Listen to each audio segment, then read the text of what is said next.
chose. Bien aimé, la vie chrétienne de bon chic, bon char n'existe pas. Je vous jure devant le Seigneur, ça n'existe pas. Si un homme de Dieu vous prêche comme ça, il vous a menti. Cela contredit carrément la Bible. Il n'y a pas une foi dans la Bible qui n'a jamais été éprouvée. Toute foi dans la Bible doit être toujours éprouvée. Parce que le socle de la vie chrétienne, c'est la foi. La vie chrétienne est bâtie par la foi. Nous avons crié à Jésus, on n'a jamais vu Jésus. Mais nous l'acceptons dans notre vie par la foi. Nous croyons que nous avons le salut par la foi. Et cette foi-là que nous avons envers Dieu doit être éprouvée. Si la foi n'est pas éprouvée, bien aimé, la porte du ciel est fermée. C'est ça la vérité.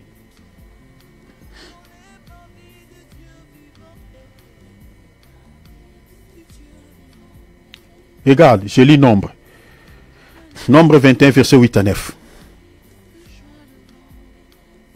Je vais vous expliquer que dans les déserts, il y a aussi les salis. Dans les déserts, il y a aussi la mort de l'agneau. Mais attendez, je vais vous expliquer l'agneau ici, dans une autre dimension. Mais regardez, l'Éternel dit à Moïse, je suis dans le verset 8 de Nombre 21. Fais-toi un serpent d'airain et place-le sur une perche. Pourquoi? La raison est que quiconque mordit regardera vers lui restera en vie. Mordi par qui? Par des serpents brillants. Si vous lisez, parce que j'ai pris les versets en chemin, mais si vous lisez tous les textes, vous allez voir qu'il y avait des serpents qui s'attaquaient aux gens, qui mordaient les gens. Et ces serpents-là communiquaient la mort. Il y avait un grand nombre des enfants d'Israël qui étaient décédés parce qu'ils étaient mordis par ces serpents brillants.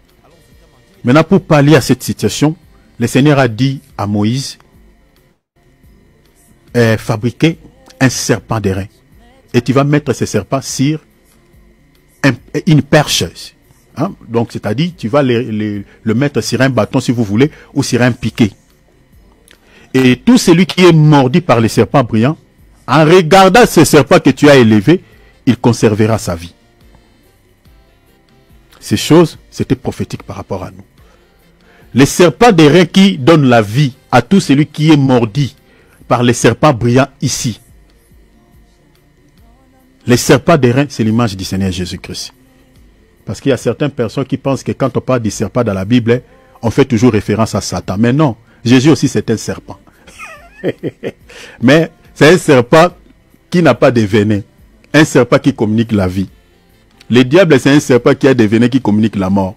Comme dans les jardins d'Éden. Mais Jésus, c'est un serpent qui donne la vie. Quelle est l'écriture qui me soutient? Je vous donne l'écriture avant de tirer une leçon spirituelle. Alors dans Jean chapitre 3, verset 14 à 15. Regarde, je lis rapidement. Et comme Moïse, qui parle ici, c'est Jésus lui-même. Il dit, et comme Moïse éleva les serpents dans les déserts, soulignez les serpents dans les déserts.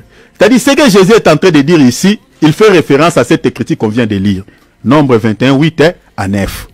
Donc Jésus répète cette écriture. Il dit, et comme Moïse éleva les serpents d'airain où? Dans les déserts.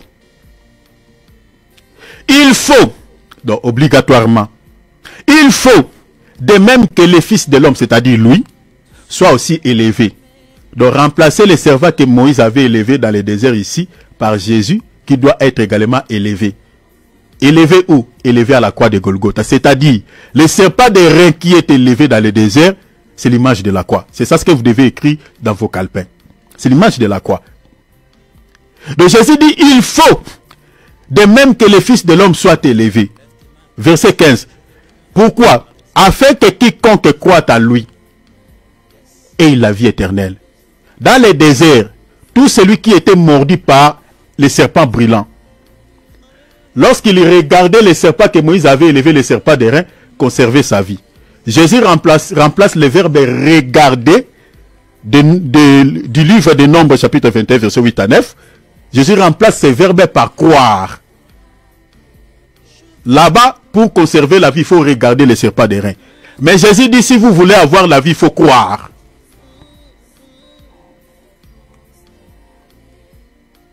Donc la vie dont Jésus parle ici, ce n'est pas la vie physique, mais c'est la vie spirituelle, la vie éternelle. Mais si tu veux avoir l'accès à cette vie, les démarches que toi tu dois faire, il faut croire. Or, croire ici, c'est la foi. Par la foi, tu dois croire. Tu n'as pas besoin de voir un miracle. Tu n'as pas besoin d'entendre la voix de Dieu qui sort du ciel. Non. L'évangile que vous êtes en train d'écouter là, crois comme ça. Accepte cette parole. Garde-la dans votre cœur. C'est comme ça. Et si tu crois comme ça, tu as la vie. Donc, vous comprenez que dans les déserts, il y a aussi la vie. Dans les déserts, il y a aussi l'œuvre de la croix. Je ne sais pas si vous avez vu ça. C'est ça. Je suis allé là-bas pour vous expliquer que dans les déserts, il y a aussi la notion du salut. Dans les déserts, il y a aussi l'œuvre de la croix. C'est-à-dire, l'Égypte et les déserts. En fait, les déserts, c'est la continuité de l'Égypte. C'est ça. C'est la continuité de l'Égypte. Pourquoi? Parce que tel que nous sommes là, nous avons quitté l'Égypte. Je parle du monde. Nous avons quitté le monde. Mais pour aller au ciel, on est toujours dans le monde. Et c'est dans le monde que le Seigneur nous fait passer dans son école.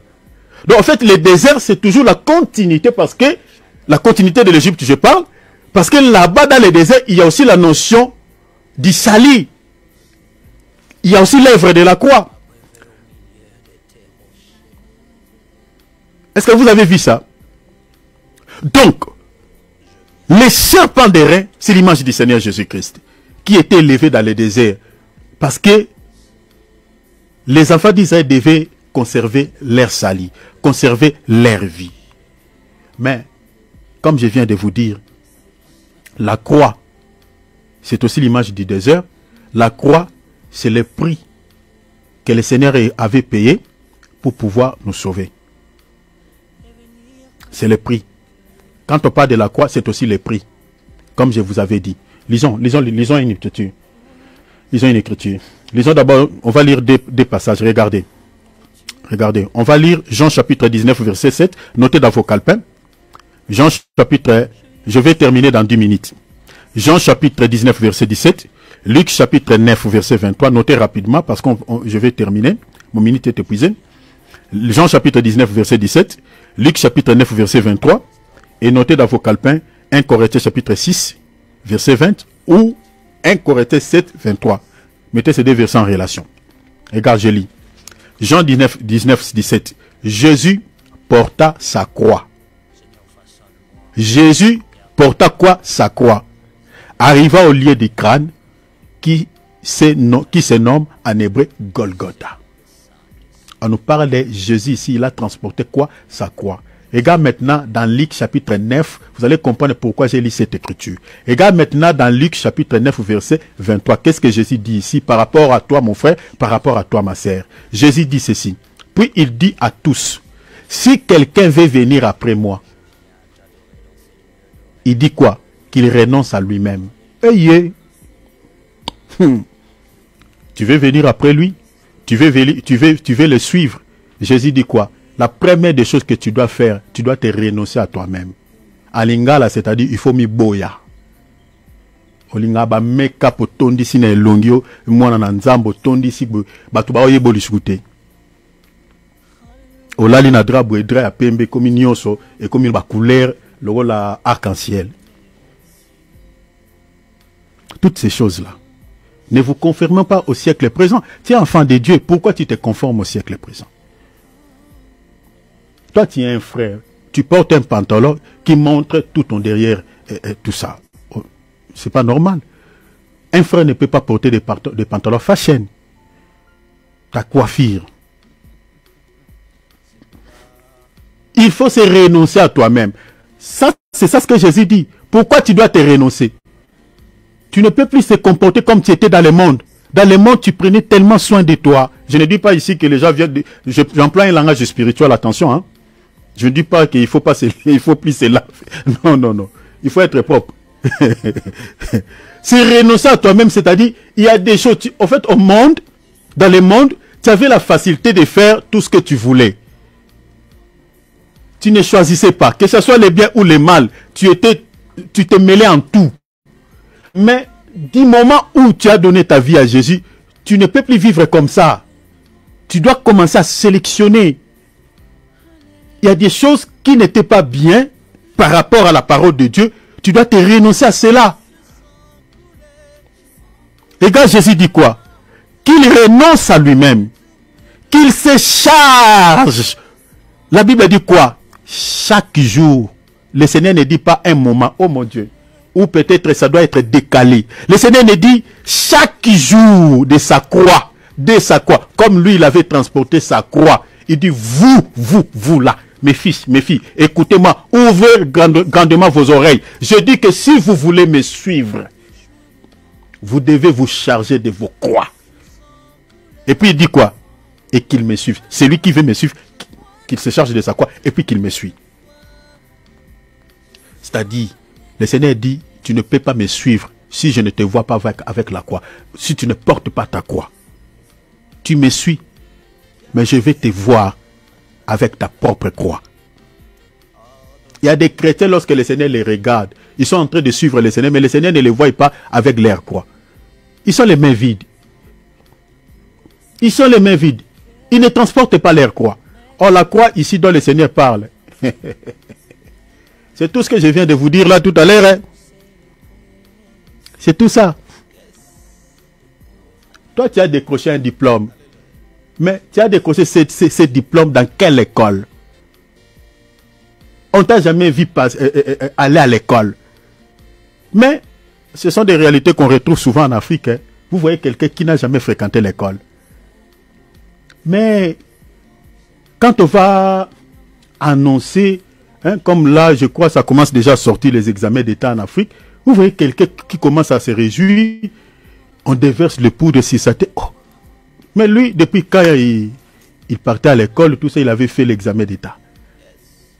Mais ces résultats, ce sont des réalités qu'on retrouve en Afrique. Tu n'as jamais passé dans l'école de la foi. Et du coup, on te retrouve au ciel, en tant que voilà, lui aussi, il est. Mais lui, est-ce qu'il était passé on ne l'a jamais vu à l'université? Il y a des gens comme ça qui suivent le Seigneur, mais n'ont jamais passé à l'école. Ce genre de personnes, la porte du ciel est fermée. Parce que tu n'entreras pas. Le Seigneur dit, tout celui qui veut me suivre, qu'il se charge de sa croix. Et je vous ai dit que la croix, c'est le prix. C'est le prix. Regardez, 1 Corinthiens 6:20. Je lis 1 Corinthiens 6:20 rapidement. Car vous avez été rachetés à un grand quoi? À un grand prix. La Bible dit, vous avez été rachetés à un grand prix. Oh, le Seigneur nous a rachetés où? À la croix de Golgotha. Par sa mort. Et le prix qu'il avait payé, c'était son propre sang. Le sang qui était versé là, c'était le prix qu'il avait payé pour nous racheter. Donc c'est-à-dire la croix ou l'œuvre de la croix, c'est le prix. Maintenant quand le Seigneur dit ici, tout celui qui veut me suivre, qu'il se charge de sa croix, dans un autre langage, le Seigneur dit quoi? Vous devez également payer le prix. Si vous voulez me suivre. Si vous voulez, parce qu'on suit Jésus où? Au ciel.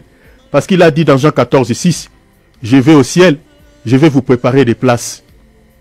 Je veux que là où je suis, vous y soyez aussi. Mais il y a quelqu'un qui lui avait posé la question, il dit, Seigneur, mais montre-nous les chemins. Le Seigneur dit, vous connaissez les chemins. Il a dit, nous sommes ici sur la terre, mais nous allons suivre les chemins parce que nous connaissons les chemins. Les chemins, c'est lui. Les chemins, c'est la parole.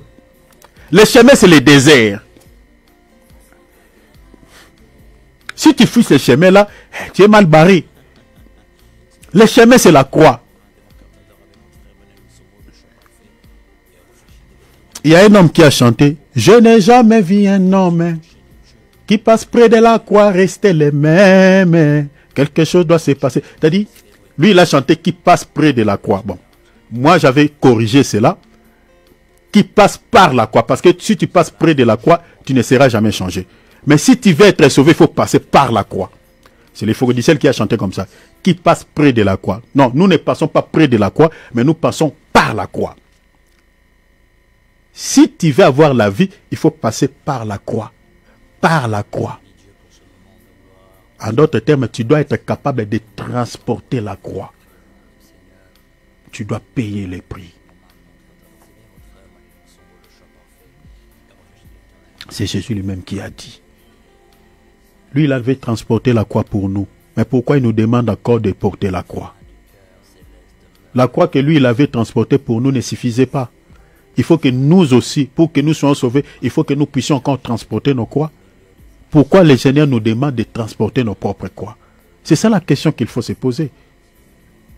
Pourquoi? Lui, il avait transporté la croix. Jean 19, 17. Vous comprenez, cher enfant de Dieu? C'est-à-dire la croix que le Seigneur avait transportée. Il avait fait un grand travail pour nous. C'est ça quitter l'Égypte, c'est-à-dire Jésus est mort à la croix, nous a donné le salut gratuitement. Mais cela ne s'arrête pas là. Nous sommes contents tant qu'enfants de Dieu du moment où nous avons crié. Mais attendez, il y a le désert. Il y a le désert. Le désert nous entend. Vous ne pouvez pas arriver au pays de Canaan si vous n'êtes pas passé par là. Il y a l'Iran aussi. Le Seigneur peut dire aux enfants d'Israël, au lieu de passer par le désert, prenez le chemin des Philistins.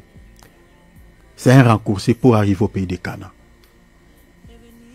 Le Seigneur, lorsqu'il était mort à la croix de Golgothe, le Seigneur a bâti Satan. Nous les chantons dans nos cantiques, dans nos chansons. Jésus a dit, tout est accompli. Mais pourquoi le Seigneur ne nous a pas directement rachetés, ne nous a pas amenés directement au ciel, mais nous a encore laissés sur la terre? C'est ça la grande question qu'il faut se poser. Pourquoi jusqu'à présent, avec tous ces désordres que nous sommes en train de connaître dans ce monde, le monde n'est pas dans la paix? La souffrance ne fait que s'intensifier. Nous avons des dirigeants, les gens qui nous dirigent sont comme des fantômes, comme des fantomas, des gens qui n'ont pas de tête. Ils ne pensent plus à la vie de leurs citoyens. On investit plus à l'armement qu'à la vie des gens. On n'augmente pas les salaires des gens. On est en train d'augmenter des taxes. Taxes sur taxes. Papier sur papier. Il y a des gens qui sont devenus même comme des fous. Lorsque la personne arrive, revient du travail, la première des choses, bon, d'habitude en Europe ici, il faut jeter un coup d'œil là-bas à la boîte à lettres. Regardez là. Regardez des mauvaises nouvelles. Parce qu'il n'y a pas de bonnes nouvelles. Il n'y a que des factures.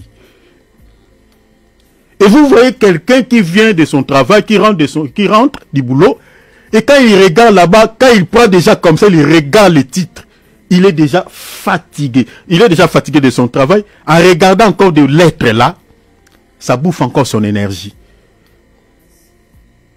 La personne, il entre dans la maison comme ça, il va s'asseoir sur son canapé, et il va dormir par là, peut-être il ne va pas manger. On n'augmente pas les salaires des gens. La situation devient de plus en plus dure au monde. On n'augmente pas les salaires. Tout est compliqué. C'est ça les réalités que nous avons dans ce monde. Et nous voulons que le Seigneur vienne nous chercher. Mais le Seigneur tarde toujours à venir. Tarde toujours à venir. Pourquoi? Pourquoi? L'agneau est mort. Seigneur, tu nous as délivrés de l'Égypte. Tu nous as fait sortir de la servitude, de la main des pharaons. Seigneur, pourquoi nous n'avons pas pris un raccourci pour arriver directement au pays de Canaan? Un chemin qu'on peut faire 2, 3, 4 jours, 5 jours, une semaine, on arrive au pays de Canaan. Mais Seigneur, tu nous dis de prendre les chemins du désert pour aller faire 40 à 40 jours. Pourquoi, Seigneur?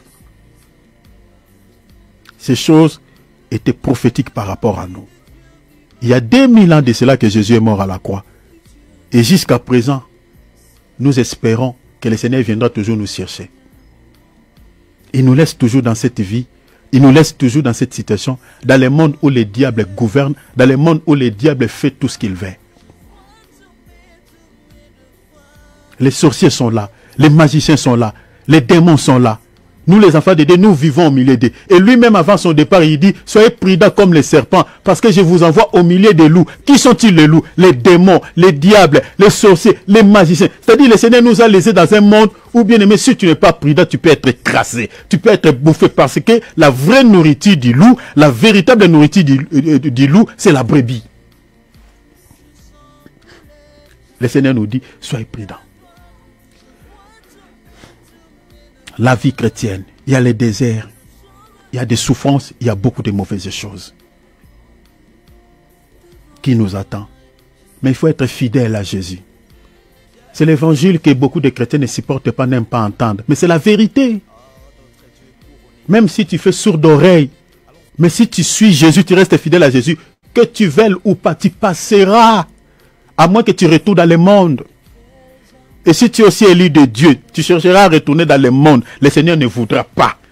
Il va te récupérer même par une corde. Il va te tuer.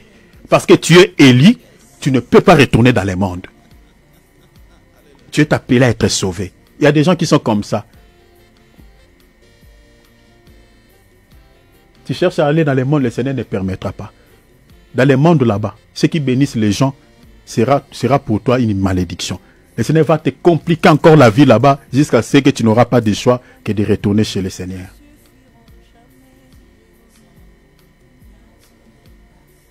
Et il y a une sœur qui a chanté, la sœur Maki est morte. Yeswakanganga singana kingoe, atana kimi, nazongela kayo shilo. Il y a des gens comme ça. C'est-à-dire le Seigneur t'a mis une corde sur le cou. Même si tu cherches à fuir, il va te retirer, il va te tirer. Nous là, moi, votre frère, nous sommes comme ça. Moi, tout ce que j'ai enduré en Europe, j'avais tenté de régner ma foi. J'avais parlé ça à mon frère David. J'ai essayé plusieurs fois, mais ça n'a pas marché. Plusieurs fois, ça n'a pas marché. Les frères qui vous prêchent la parole là. Je me suis décidé, moi, j'ai dit, ah, c'est fini. C'est fini, c'est fini. Et ça n'a pas marché. Il y a des gens comme ça. Donc, on n'a pas le choix. Le désert est là. Nous sommes obligés à rester fidèles à Jésus comme l'église de Smyrne, comme on a lu dans Apocalypse chapitre 2, verset 10. Le Seigneur dit, restez fidèles même jusqu'à la mort. Si cette situation te conduira, restez fidèles.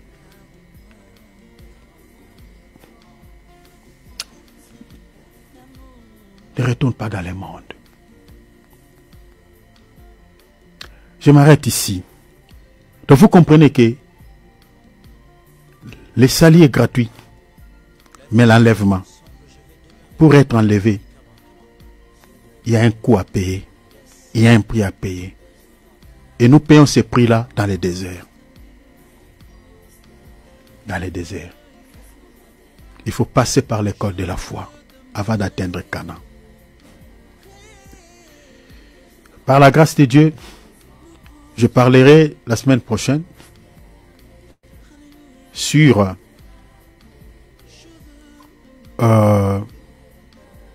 les armes. Parce que dans les déserts, on fait aussi les comptages. On compte ceux qui sont capables de porter les armes. Donc par la grâce de Dieu, je parlerai de ceux qui sont capables de porter les armes. Parce qu'on compte à partir de l'âge de 20 ans jusqu'au-dessus. Dans les déserts, on fait le deuxième comptage. Parce que le dernier comptage, c'est fait avant l'entrée au pays de la promesse. Avant l'entrée au Canaan. Et qui sont comptés là-bas? On comptait ceux qui étaient capables de porter les armes. C'est-à-dire à partir de l'âge de 20 ans jusqu'au-dessus. C'est-à-dire on comptait des hommes faits, des hommes matures. C'est-à-dire des hommes spirituels. Donc il y a 3 comptages pour arriver au pays de Canaan. C'est-à-dire tel que nous sommes là, quand on donne sa vie à Jésus, il y a des étapes, il y a 3 processus. On reçoit la parole, on a la vie, on est compté. Mais il y a le deuxième comptage dans les déserts, c'est-à-dire dans les épreuves. Dieu va te regarder si tu vas supporter pour que tu sois encore compté dans les déserts en tant que membre actif qui compose l'église du Seigneur. Et le dernier comptage avant l'entrée au pays de Canaan. C'est ça ce que Jésus dit dans Luc chapitre 18, verset 8. Quand le Fils de l'homme reviendra, trouvera-t-il la foi sur la terre? C'est-à-dire quand il viendra nous chercher le jour de l'enlèvement, il viendra chercher non les hommes, mais il viendra chercher la foi. C'est-à-dire, des hommes capables, des gens qui ont gardé la foi au moment des épreuves, pour qu'ils soient comptés à tant que les enlevés. La vie chrétienne n'est pas facile. Retenez ça, n'est pas facile. Que personne ne vous trompe, n'est pas facile. S'il y a l'étape qui fait pleurer des enfants de Dieu, que ce soit les hommes de Dieu, même moi qui vous prêche là, j'ai beaucoup pleuré dans ma vie avec ce Jésus-là. Tu as demandé une chose, c'est comme si Dieu ne t'écoute pas. Ça arrive. Un homme de Dieu sincère vous dira. Je parle des vrais ministres de Dieu, des gens, des hommes de Dieu qui sont appelés vraiment par le Seigneur. Je ne parle pas de ceux qui ont touché du fétiche. Je ne parle pas de ceux qui ont touché, par exemple, les grégués. Des vrais ministres de Dieu vous diront ce que je suis en train de vous dire. Je vous jure devant votre Dieu. Il y a des choses qui lui ont fait pleurer. L'homme de Dieu, mais il y a des choses. Ça arrive. C'est un passage obligé.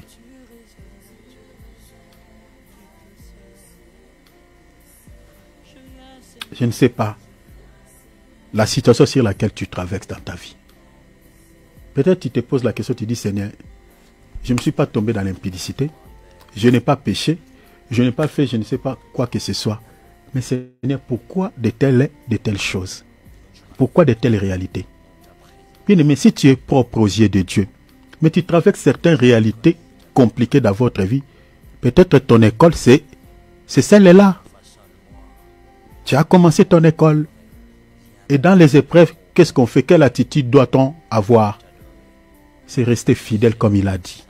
Fidèle dans la prière, fidèle dans la méditation, fidèle dans la parole, fidèle dans la crainte de notre Seigneur. On ne pêche pas. Parce que tu ouvriras des portes et tes ennemis deviendront plus puissants. Parce que tu es déjà dans une position de faiblesse. Dans les épreuves, on reste fidèle. Vous savez ce que veut dire la fidélité.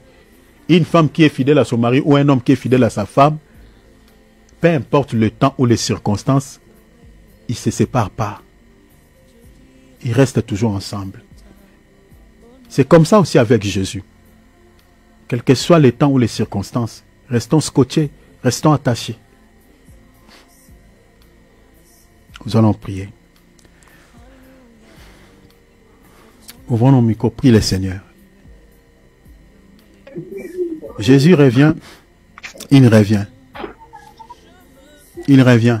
Très bientôt, il revient. Les signes sont palpables. La situation géopolitique du temps actuel nous montre que Jésus revient très bientôt. Comme je nous avais dit la fois passée, que Donald Trump a reçu une mission d'établir la paix mondiale. Entre la RDC, déjà, il y a une bonne nouvelle. Donc, la guerre est finie. Le président rwandais ne peut que retirer parce qu'il y avait un accord qui était signé hier, à titre d'information. Donc, quand on regarde toutes ces choses, c'est-à-dire ce que Donald Trump est en train de faire, parce qu'au Moyen-Orient, il est en train aussi de se battre pour qu'il y ait la paix. Entre l'Ukraine et la Russie, il est en train de se battre pour imposer la paix. Or, la Bible dit, quand vous entendez paix et sûreté, une ruine soudaine les surprendra. C'est-à-dire, l'Antichrist viendra quand il viendra. Je ne dis pas que c'est lui l'Antichrist, mais il peut être comme Jean-Baptiste. Parce que le diable marche toujours sur les traces de notre Seigneur et Sauveur Jésus-Christ. Donc lui, il peut être comme un Jean-Baptiste. Parce que comme je nous avais dit que son gendre, c'est un juif. C'est un juif. Je vous avais dit beaucoup de choses par rapport à son gendre ici.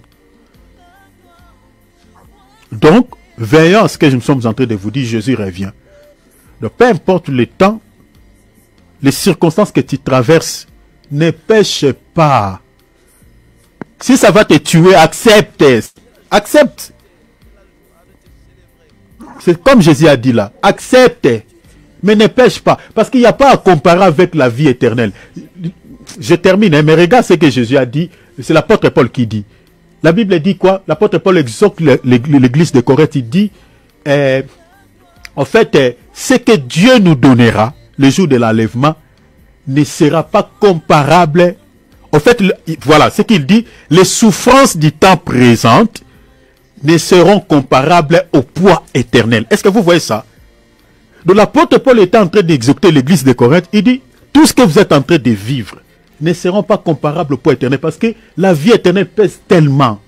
Ce que Dieu nous réserve le jour de l'enlèvement, ça pèse tellement. C'est incomparable. C'est incomparable. La vie de ce monde, c'est une vie courte. Je ne dis pas qu'il faut accepter la pauvreté, la souffrance. Non.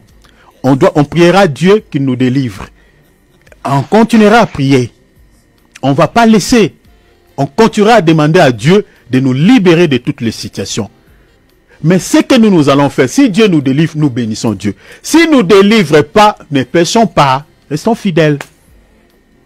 C'est ça, en fait. Demandons l'aide.